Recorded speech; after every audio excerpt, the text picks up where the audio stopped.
isang lugar na pag wala masyadong tao.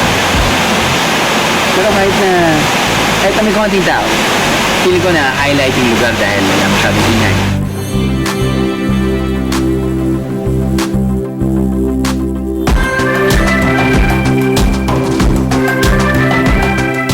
Ang ganda ba doon pagka-dive mo, titigas sa taas, daming puno, narinig mo yung waterfalls, wala masyadong ingay. Ito yung tipong gusto mong puntahan, kung gusto mong mag-relax, gusto mong makalayo sa stressful city. Alam mo yung tipong gusto mo na isara yung cellphone mo, wala ka ng laptop, wala ka ng iPad, yung tipong ayaw makontak. Kasi ito na yun, this is the exact place that you wanna go to.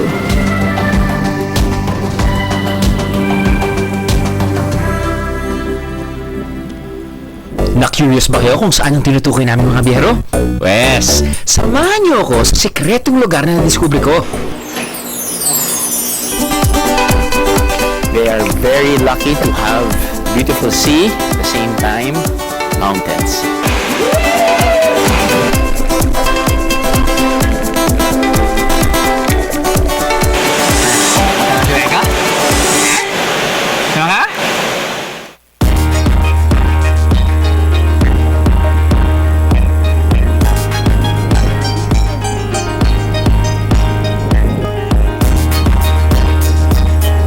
Dingalan Syndrome. Yan ang tawag ng locals sa animoy sakit na tumatama sa mga taong di mapigilang mabighani sa Dingalan, Aurora. Hindi man madalas bisitahin ng mga turista dahil sa lokasyon nitong may kalayuan sa ibang bayan ng Aurora, meron pa rin mga hindi nagsasawang bumisita rito. Eh bakit nga ba? Ano nga ba ang Dingalan Syndrome?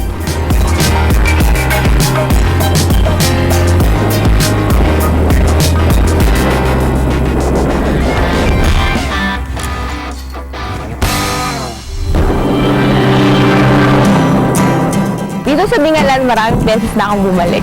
Ito yung pinakamalapit na place na kung saan makakakita ka ng dagat.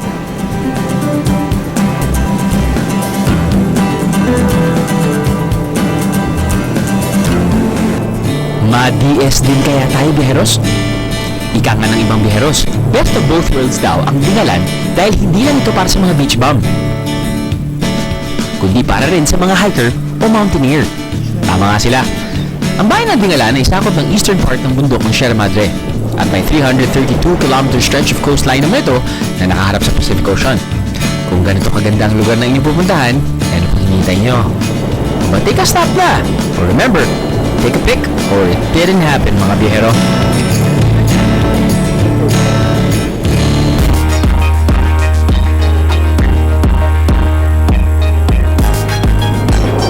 Nakikita niyo ba nakikita ko? Uy, looks like an endless stretch of mountains, di ba? That's me, you, and the view is just perfect.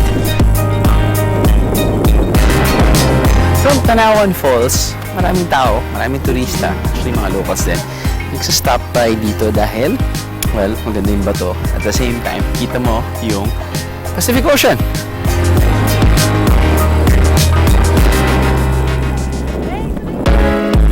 Ito ang Tanawan View Deck. Perfect para makita ang panoramic view ng buong Dingalan. Favorite stopover ito ng mga biyahero dahil accessible ito mula sa main road ng Dingalan. Pinapaligiran tayo ng Sierra Madre. That's why they are very lucky to have the beautiful sea, at the same time, mountains surrounding Dingalan. Love it. Eh, labas yun yung cellphone niya. Selfie na to.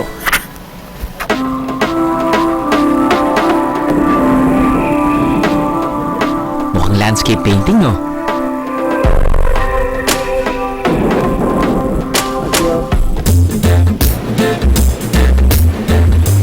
Ooh, we've seen the mountains. Now, let's go to the beach. Kapag sinabing dagat, isa ang Matawe Beach sa paboritong puntahan ng mga turista rito sa Dingalan, Aurora. Meron itong 400-meter long stretch of fine sand. And as they say, the best beach in life is free. Walang entrance fee rito mga biyero. May enjoy mo na ang mga naglalaking halon, hindi pa mabubutas ang iyong bulsa.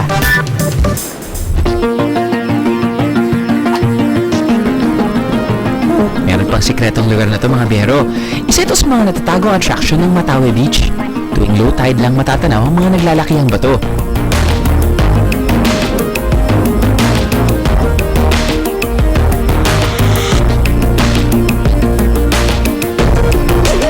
Low tide ngayon. Di panalo yung sightseeing nyo. Ang dami nyo nakikita rock formations. Plus, kapag sinwerte kayo, edi makikisama kayo sa mga katutubo, yung mga dumagat dito sa panghuhuli ng kung ano mong pwede nilang huliin.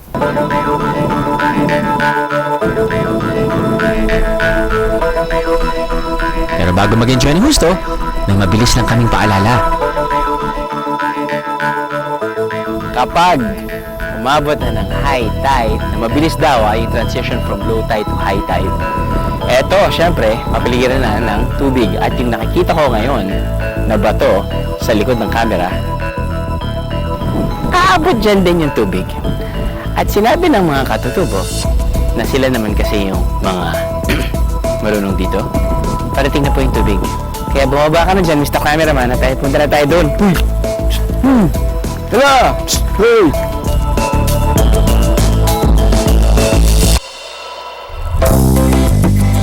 Matapos namin busugin ang inyong mga mata sa mga IG-worthy spots, oras naman para sa inyong mga tiyan. Because, when I see food, I dive in. Lahat ng natikman ko sa inyo masarap. Ano? Sama ka sa biyahe ko? Binansagan ng ilang biyahero na the secret paradise in the east ang bayan ng Dingalan, Aurora. Malayo ito sa ilang tourist spots sa bayan ng Aurora, kaya less crowded and more budget-friendly. Ang mga tourist spots namin dito, so hindi po kayo mag-aalala sa entrance fee. Kung meron mga entrance fee, ito naman po ay very affordable dahil karamihan po dito ay very, very free.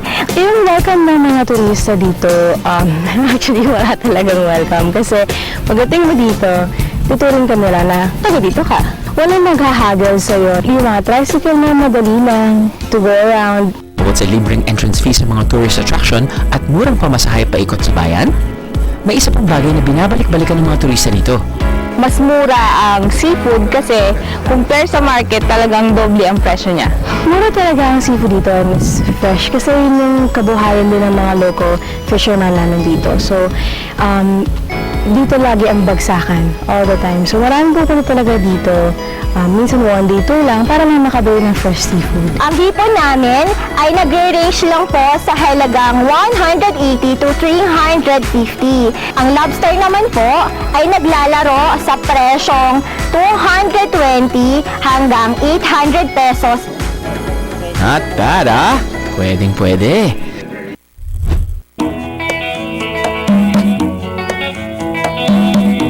Ang dalampasigang nakaharap sa Pacific Ocean ang isa sa mga yaman na tinuturing ng Dingalan. Bukod sa ito'y pasyalan, dito rin kumukuha ng ikinabubuhay ang karamihan. Kung gusto niyong mauna sa freshest catch of the day at maka-jackpot sa presyong pangkaibigan, tara na't mag-abang sa tabing dagat. Dito kasi makikita ang mga mangingisda na may bagong huli.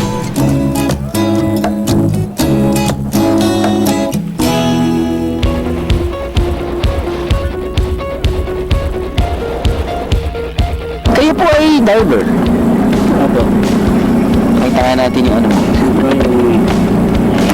Yung goggles mo, mask, pati ano po. Isa lang talaga yung ginagamit niyo. Alam po. Mga ilang taon na po kayong nagda-dive? Ano lang po, mga 2 years pa lang po. 2 years. Tapos ano, nanghuli kang isda? Anong klase isda? Sari-sari pong mga isda, mga isdang ano po, lapo-lapo po. Paano niyo po hinuli? Pinapana po, Gano'ng kalalaki yung mga lapo-lapo na yun? karami po mga, ganun rin lang po nahulihan, mga Ilang kilo? 1 kilo lang po ang 1 isda. kilo. Sa bibenta ka dito. Apo. Ayos. Interesting. Sa mga octopus po, Yung pusit. pugita po. Okay. Mukhang bibili ako kay Kuya Billy ng fresh catch niya. Pero habang hinihintay natin ang ating sariwang seafood, pahinga muna tayo sa ilang accommodation na swak sa bulsa. May iba't ibang pwedeng tulugan dito sa Dingalan. Tulad Katulad na lang ng boutique hotel na to na very accessible mula sa town proper. Perfect ito para sa kahit sinong biyahero. From couples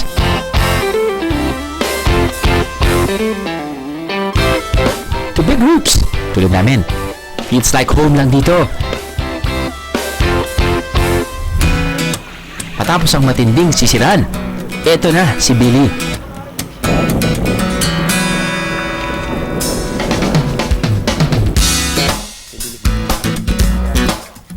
Bukod sa mga isda, may pugita pa siyang nahuli. Nahuli na tayo, no? Pugita. Ito. Buhay pa ba yan?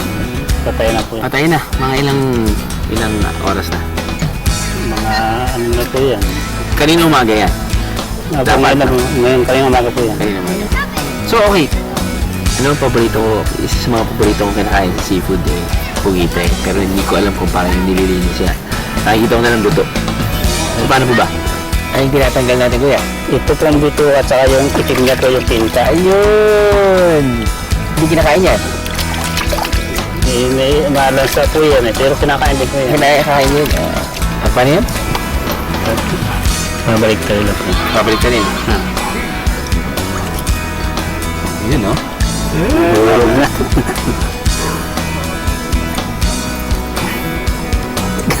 Tama ba? Mali yata, ano? Dahil maliit. Okay na po. Ayos na. Yan yun, tapos chop-chop na lang. Chop, ilalaga na po yan. Ilaga muna. Ako ilalaga. Bakit kailangan ilaga? Mahirap pong hiwain, chop-chopin pa. Pagkatapos linisin, excited na ako matikman itong pugita. Sing sariwa at sing lambot ng pusit. Pero mahusay ang nagluto ha. Approve! Inadobo at kinilaw. Ilan lang yan sa iba pang paraan ng pagluto ng pugita at isda rito sa Dingalan. Walang diet-diet guys, dahil mapapakain ka talaga sa sarap.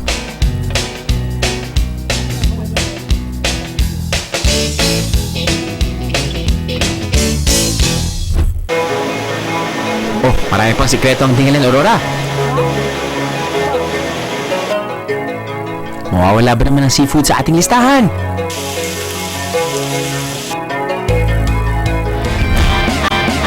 Ano?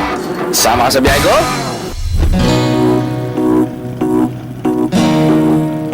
Simple lang ang pamumuhay sa bayan ng Dingalan. Wala naman itong mga pasilidad para sa outdoor activities. Hindi kukulangin ng natural tourist attractions nito tulad ng beach, ng bundok at talon.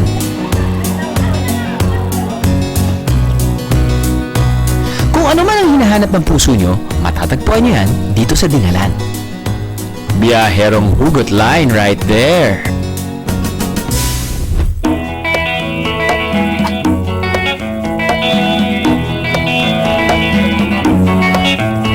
Dito sa kabundukan ng Dingalan, sa malilinis na ilog, isang masarap na uri ng hipon ang naghihintay sa atin. Who likes hipon? Itaas ang kamay! Halika, manghuli tayo. Uy, katulad sinabi ko kanina, kaya tayo nakita si Kuya, nakuhuli ng hipon. Mas madami ba yung mahuling hipon sa gabi? O sa umaga din? Sa gabi po naman, ilawan po. Ilawan. Ginagamak po. Ginagamak. Pero ano yung mas mataas na tsansa makahuli sa umaga o sa gabi? Kung sa umaga naman, mahirap manghuli pag sa lanting araw. Kaya sa gabi po yung may pamain na yung umiyaw na niyog. Ulang ang tawag sa klase ng hipon na may sipit na parang sa alimango. Kung kayo suswertihin, makikita ito sa ilog. Meron ding tamang paraan ng paghuli nito. Kuya, paano ba kayo nahuli ng hipon dito? Ginagan na lang po yun. Ano yun? Kayo mismo gumawa nito ulo pa ito? Tapos son? Yung alagyan ng panghuli ng bat ng Okay.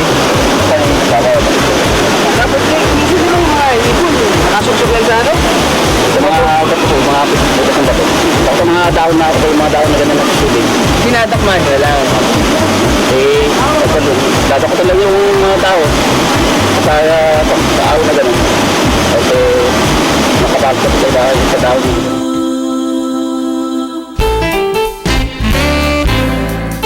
Yes! May pang-ulam na tayo sa kanin. Yarin ba more?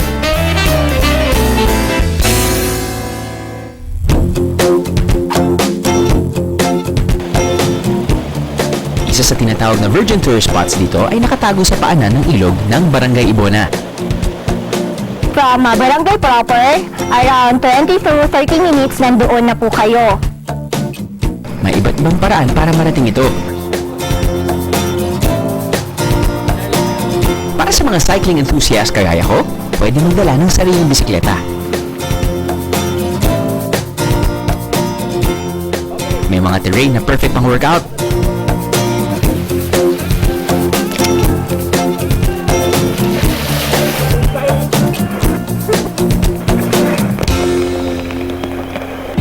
Para sa like a local experience, sakyan ang kanilang version ng 4x4, ang Kuliglig, isang improvised vehicle na madalas ginagamit sa bukid.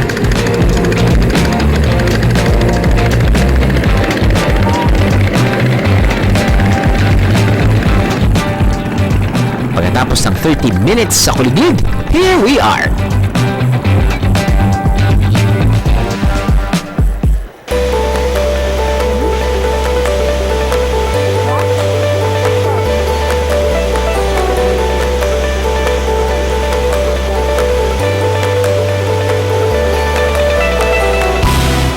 This is Lactas Falls, Bieros.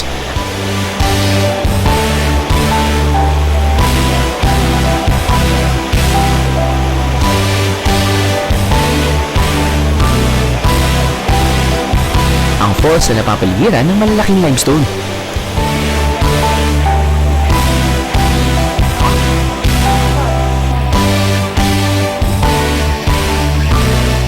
Isang lugar mula saan ayaw mo nang umahon, lalo na kapag ganito kainit ang panahon.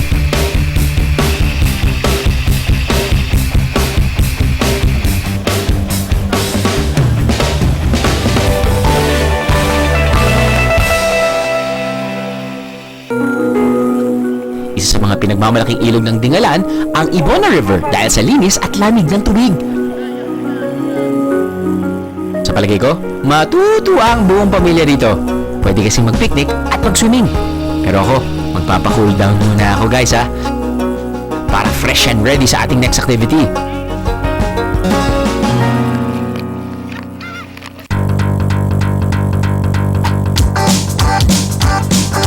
Siyempre kapag ganito ang gandang view at kasama mo ang iyong barkada, ano pa nga ba ang pwedeng gawin? Boulder fight na to! Bulog talaga ang ating tiyan dito sa Dingalan. Maraming pagkain ang swak sa ating panlasa at budget. Kain na. Kain na. Kain po.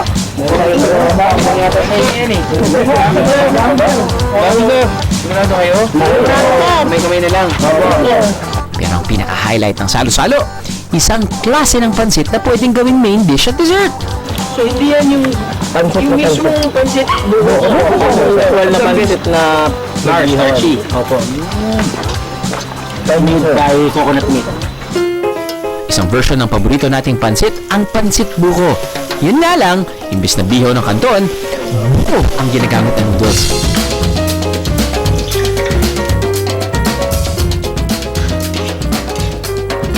Pero bukod sa pansit, mawawala ba naman ng seafood sa ating listahan?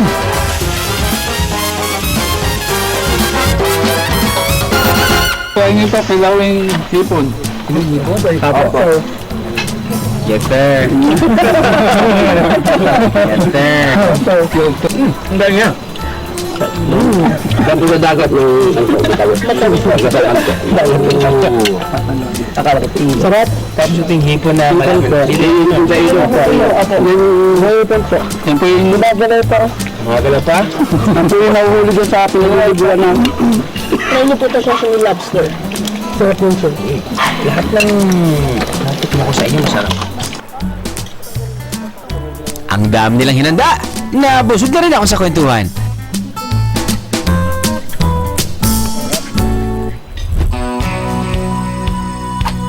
Sabi mo, sama kayo sa biyahe ko? Go. Sabi mo, go. Ang Dingalan ay salitang dumagat na ang ibig sabihin ay sa ilog ng Galan. Pinangalan daw ito ng mga dumagat dahil 15 ilog ang makikita sa paligid ng bahing ito.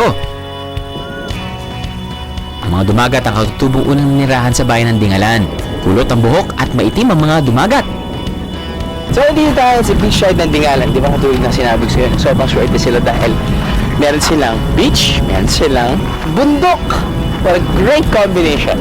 Anyway, ang pumuntahan natin ngayon ay yung side ng beach kung saan nanghuli sila ng mga clams na maliliit at lobster. At sino ang gumagawa niyan?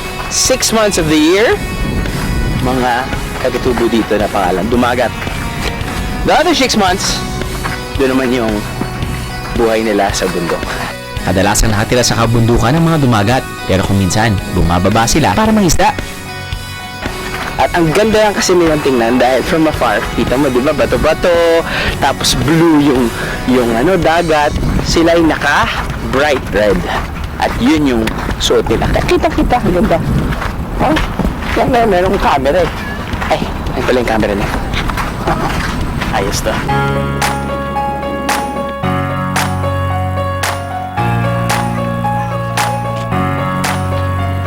Dala-dala nila yung bahay nila. Dala-dala yung kaldero. Ito ba sila kapula? Yan po yung kanilang gustong kulay. May dahilan ba? Parang maganda sa kanila yung pula. Hello po. Kumusta po? Hello po. Kumusta po? Andrew po. Balita lang namin na kayo po yung nanghuli ng lobster, pati kung ano-ano dito. Pwede niyo po ba kaming turuan? Pwede po. Meron po ba dyan? Ngayon? Meron po. Sige po. Pwede tayo pumataan doon? Hindi madaling manghuli ng lobster, biheros. Kaya bago kayo ma-excite, alamin muna natin ang kailangang gamitin. Yung goggles niyo po, kayo lang gumawa. Opo, ito po. Ako na pong gumawa nito. Kahoy. Kahoy po. Tapos ito po. Ayan po naman yung bubog. Saan nyo nakuha yung bubog? Sa mga pupulot namin yung iba. Yung ganyan. Bubog yung ganito. Saan? Yung iba, nababasag ko siguro na itay tinatapon ng iba ay pinupulot na.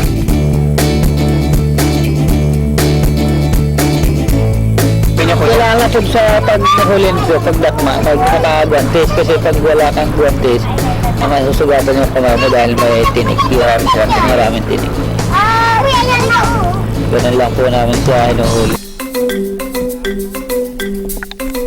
Kaya pala mahal ang lobster. Talagang pinaghihirapan kasi ang paghuli dito. Talagang po namin nakahuli yung ganyan. Talagang kasi doon sila buhay, doon sila lumalabas sa kanilang siguro bato. Hindi po sila kumukuha ng pagkain. So bukod sa lobster, ano pa po yung nahuhuli dyan? Mga isda po. Isda. Di ko man nasubukan manghuli, natutuwa akong makilala ang mga dumagat. Ang mga kwento at ngiti na ipinakita nila sa akin, ay nako, babaunin ko hanggang sa pag-uwi ko sa Maynila.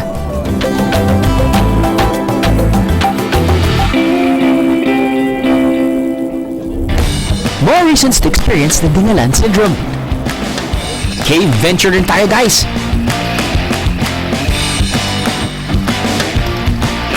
Medyo deep daw tong cave na to, at deeper it gets, the smaller the hole is, or the smaller the entrance or exit of the cave is. At hanapin ang secret pool na mala salamin sa linaw ng tubig.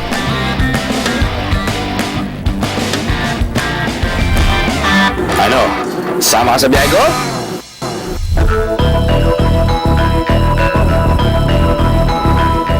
Madilim ang loob. Malaki ang alon.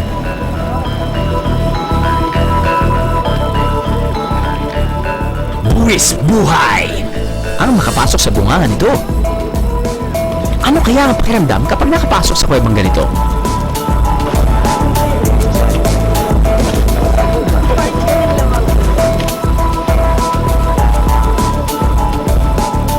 So yung nakikita natin ngayon ay isa sa mga madaming caves dito sa Lampong, no?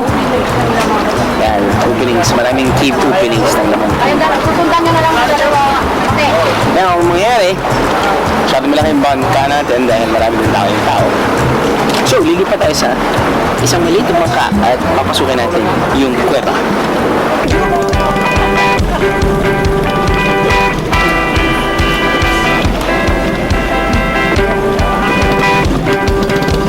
Isang series ng kuweba na may iba't ibang bukana ang Lamao Caves. Sa labas pa lang makikita ng perfect view nito na may tubig sa gitna at may bundok sa tuktok.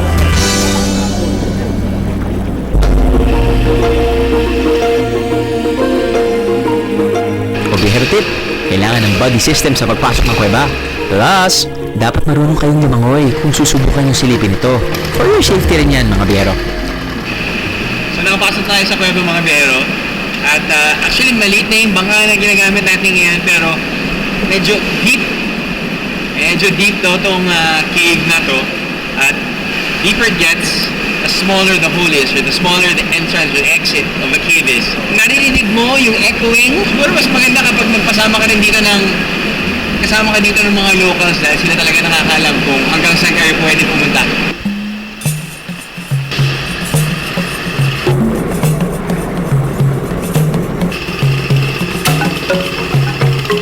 So, pagpasok mo sa loob ng kuweba, medyo mahaba pa daw yun. The deeper you get, the smaller the opening in the cave will be.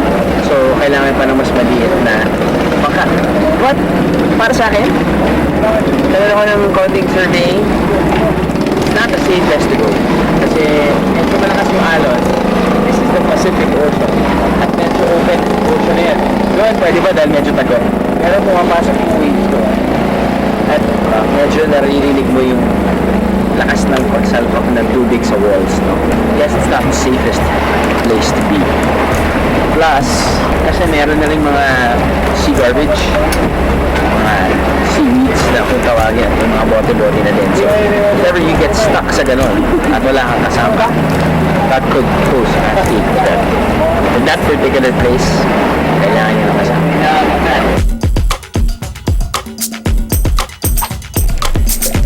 Para sa mga alanganin na mag-explore sa mga kuweba ng Lamao, pwede nyo pa rin ma-enjoy ang lugar na to sa pamamagitan ng snorkeling.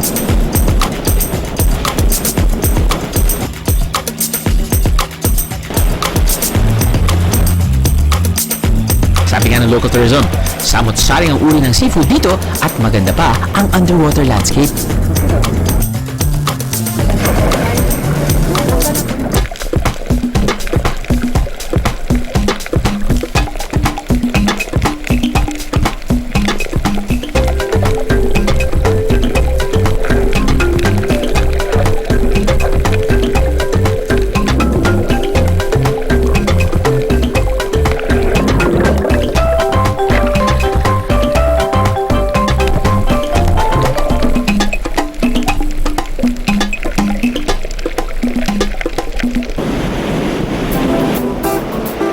Wave after wave after wave. Mukhang delikado ba, biyeros? Relax lang guys. Chill lang din ang alon dito sa Matawi Intertidal Pool.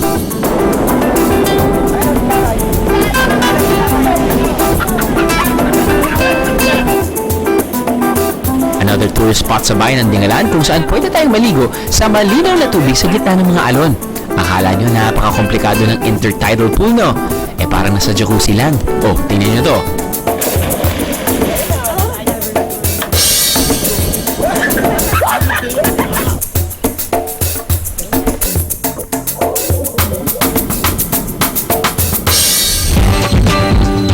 This summer, if you're looking for a simple, laid-back, quiet spot to spend the weekend, Dingalan is the place to be.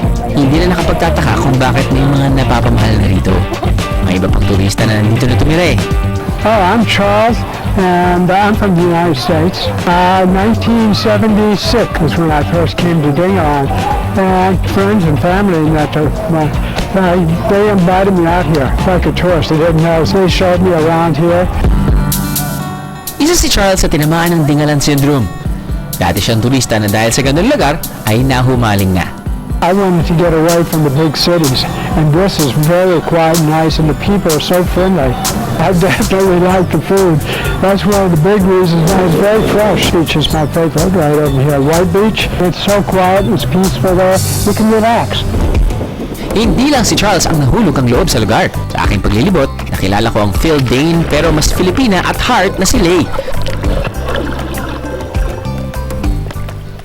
You mentioned to me a while ago that hindi ka nag-aral dito or you lived abroad. Paano ba? Yeah, most of the years, kapalipat-lipat kami. Kapalipat-lipat. Gusto ko rin bumalik dito. Bakit? Pinas, beach. Ito. Tama na muna ang ating Chika Minute! Kahulog-hulog din ang loob and good eats ng Dingalan. Dito mismo sa Phil and Dane, hindi lang Pilipino, hindi lang seafood, at hindi, I guess, hindi nga mga local dishes din because it's Filipino and Danish. Now, Danish, hinahalo natin ngayon yung mga Danish cuisine. Iba yung mga qualities ng Danish food kasi usually, kapag Pilipino, alam naman natin na hango yun sa mga Spanish cuisine. Diba? Medyo saucy. But Danish food, ano ba yung Danish food? Yeah, Danish food contains A, B, and C. Always. A, B, and C. That's alcohol, butter, and cream.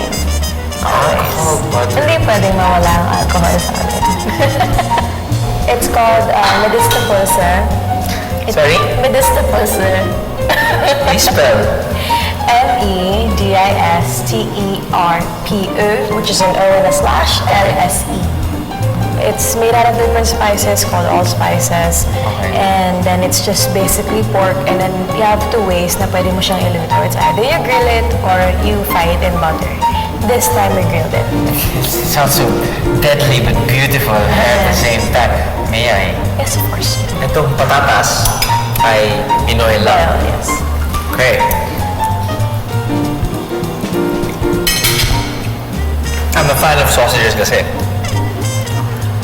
it's just bursting with flavor. This type of sausage, it's not very salty. It's not very garlicky, not like vegan sausage. Okay nga siya with the gravy. It's so fatty. It is, but it's good. But it's Fat good. is flavor. Fat is flavor. Count tayo? Go ahead.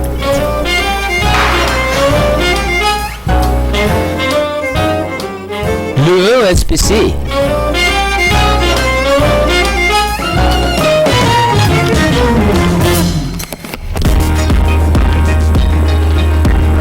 Kapag may natitira pang oras sa paglilipat sa bayan ng Dingalan, subukan ang mga activities na to.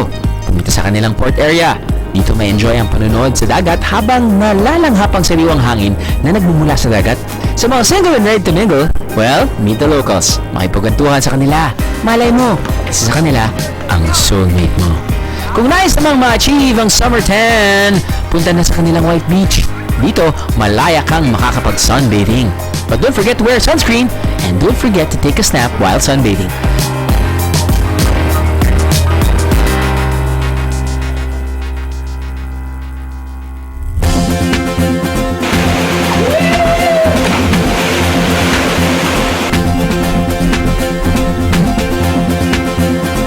Para sa mga tulad kung gusto ng relaxation, I want to end my day with this.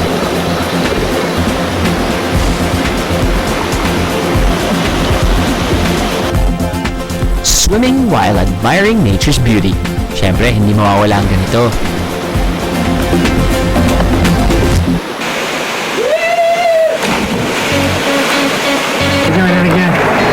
Hindi naman talaga easy yung expect natin kapag kapunta siya.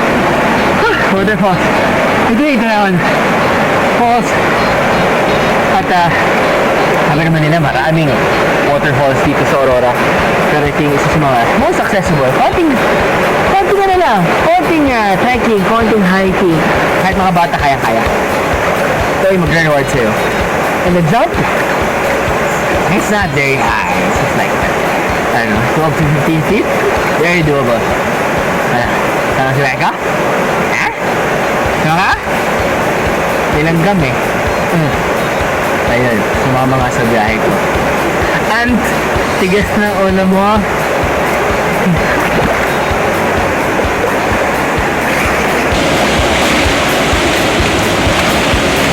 At least, hindi siya waterfall talaga siya.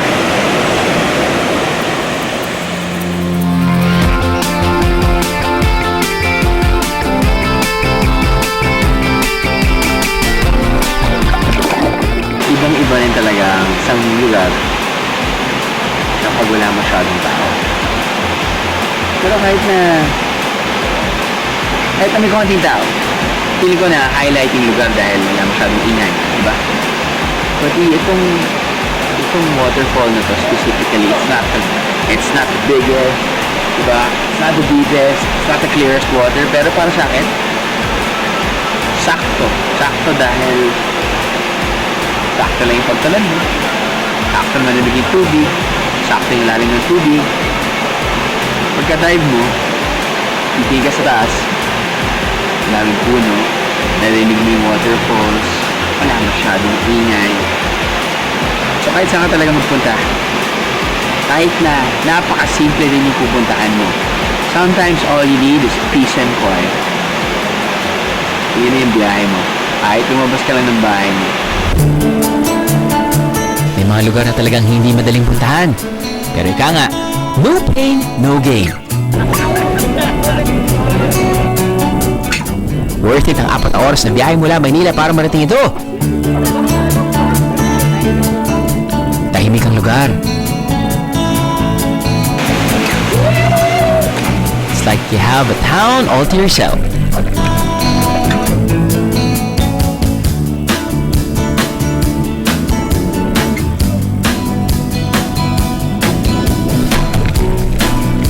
Ang pangangalaga sa kalikasan at yaman na meron sila ay sapat na para ma-enjoy ng tuluyan ang lugar.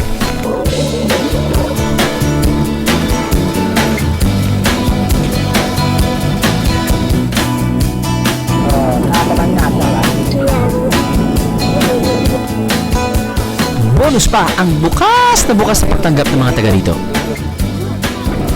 Kung ganito ang pakiramdam ng sinasabi nilang Dingalan Syndrome, mukhang tinamaan na yata ako.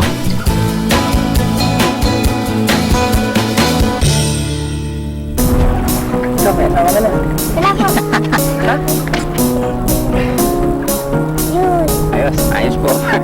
High-five. Sabi mo, sama kayo sa biyahe ko, go. Sabi mo, go. Sama kayo sa biyahe ko, go, go. Sama kayo sa biyahe ko. Anak ko yan na mga sasal.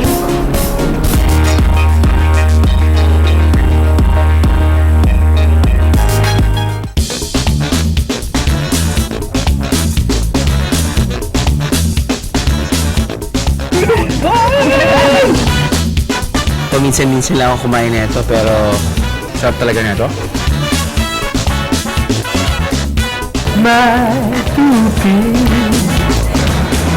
Mainit pa siya.